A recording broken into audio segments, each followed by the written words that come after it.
కాళేశ్వరం కానీ అన్ని విజిలెన్స్ పేరు మీద నువ్వు డ్రామాలు ఆడుతూ కాంట్రాక్టర్ను భయపెట్టి జేబులు నింపుకునే ప్రయత్నం చేస్తున్నావు.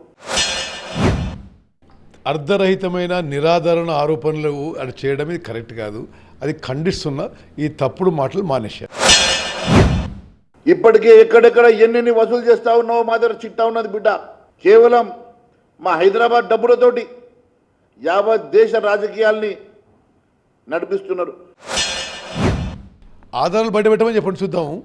అటువంటి అంతా పూర్తిగా అర్ధరహితమైన మాటలు, దానికి అర్థం పర్థం లేదు, నిరాధారమైన ఆరోపణలు, ఏదో బురద జల్లి ఏదో ప్రయత్నం చేస్తున్నారు. కానీ దట్ ఈస్ నాట్ ట్రూ.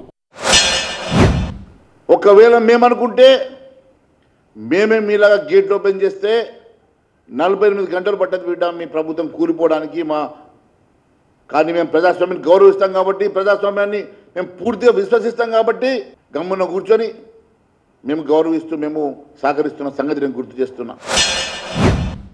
అది అసంభవం, వాళ్ళకు కూడా తెలుసు. అది ఈ ప్రభుత్వం 5 ఏళ్ల పాటు సుస్థిర పాలన ఇస్తూ ప్రజలకు మేలు జరిగే విధంగా మేము పనిచేస్తాము. ఆల్రెడీ ప్రజల్లో ఆ మార్పు మీరు గమనిస్తున్నారు రేవంత్. ఇప్పుడు గతంలో కేసీఆర్ ఉన్నప్పుడు ఆయన నేర్పిన పాఠాలే కదా ఇది. అదేవిధంగా ఈరోజు మా ప్రభుత్వానికి మా పార్టీకి ఆకర్షితులై ఇతర పార్టీల ప్రముఖులు చేరుతున్నారు. మేము వాళ్ళని స్వాగతం పలుకుతున్నాం. That's all.